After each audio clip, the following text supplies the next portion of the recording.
नमस्कार। डीएलएड प्रथम वर्ष से हमारा हिंदी भाषा शिक्षण प्रवीण था।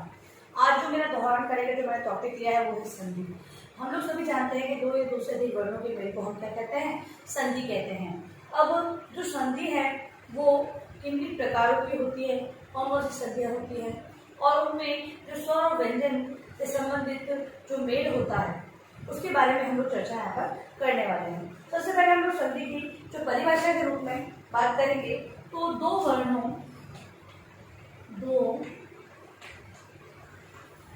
वर्णों के मेल से उत्पन्न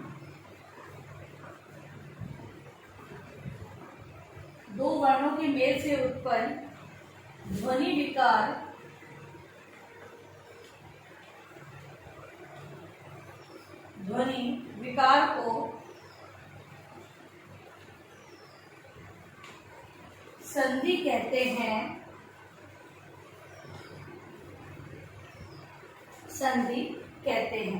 संधि संस्कृत का शब्द है। संधि संस्कृत का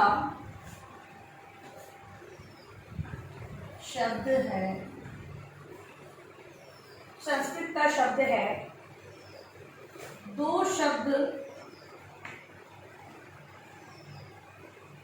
या पद जब एक दूसरे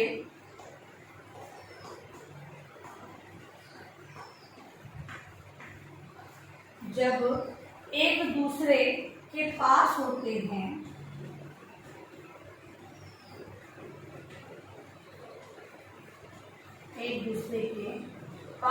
हैं तब उच्चारण की सुविधा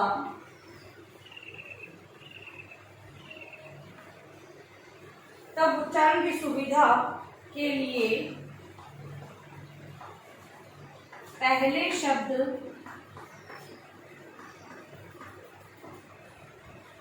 शब्द के अंतिम व दूसरे शब्द के प्रारंभिक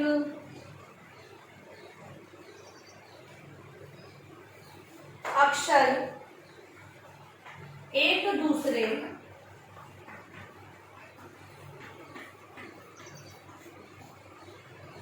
दूसरे से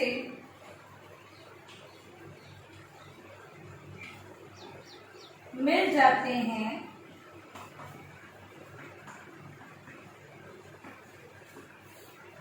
संधि में जब दो अक्षर या वर्ण मिलते हैं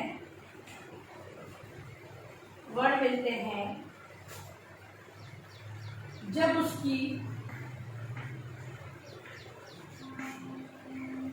मिलावट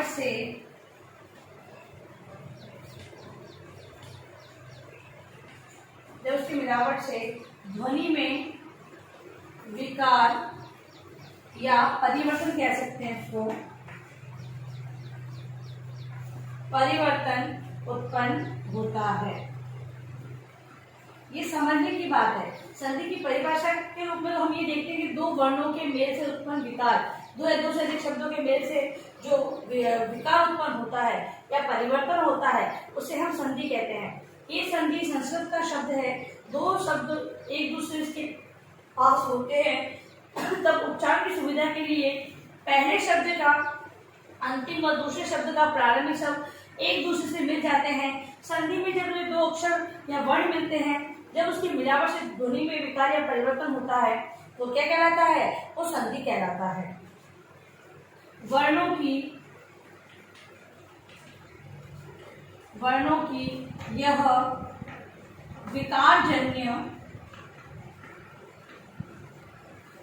यह विकारजन्य मिलावट संधि है तथा इस मिलावट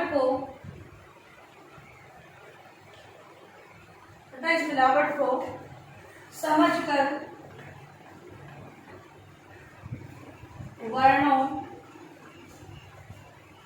को अलग करते हुए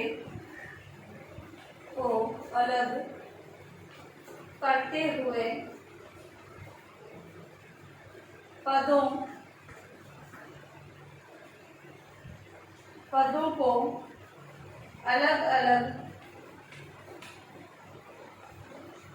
को अलग अलग कर देना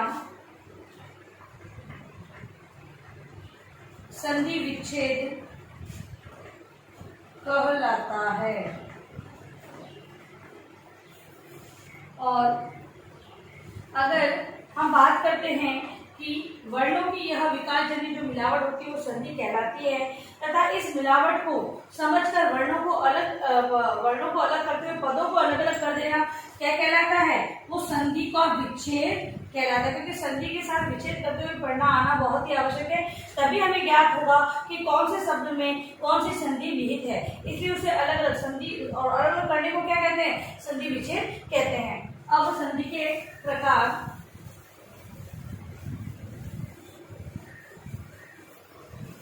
संधि कितने प्रकार की होती है? तो ये 3 प्रकार की बताई गई है। कौन सी? स्वर संधि, व्यंजन संधि और विसर्ग संधि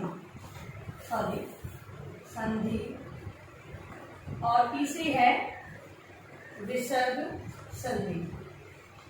हमारे पाठ्यक्रम में स्वर संधि और व्यंजन संधि को ही लिया गया है। विसर्ग संधि हमारे पाठ्यक्रम में नहीं है, इसलिए हम लोग इसे नहीं पढ़ेंगे। केवल स्वर और व्यंजन के पक्ष को ही हम लोग यहाँ पर पढ़ेंगे। अब अगर हम स्वर संधि की बात करते हैं तो स्वर संधि के अंतर्गत दीर्घ, गुण, वृद्धि, यण और अयादि संधि को हम लोग यहाँ पर देखेंगे। नेक्स्ट वीडियो में हम संधि के प्रकारों के बारे में चर्चा करेंगे। आज के लिए इतना ही। और इस जो संधि के जो प्रकार है, जो व्यंजन संधि के अंदर विभिन्न प्रकार के जो नियम बताए गए हैं, उन्हीं के आधार पर ये व्यंजनों के बारे में जो मेल होता है व्यंजनों का, उससे जो अलग प्रकार का विकार उत्पन्न होता है। ठीक है, यहाँ पर व्यंजनों से व्यंजन का मेल बताया गया है। स्वर संधि के अंदर स्वर से स्वर का मेल जो होता है उसके बारे में हम लोग यहाँ पर पढ़ने वाले हैं। ठीक है, तो अब देखिए अपना गृह कार्य प्रश्न आप लोग।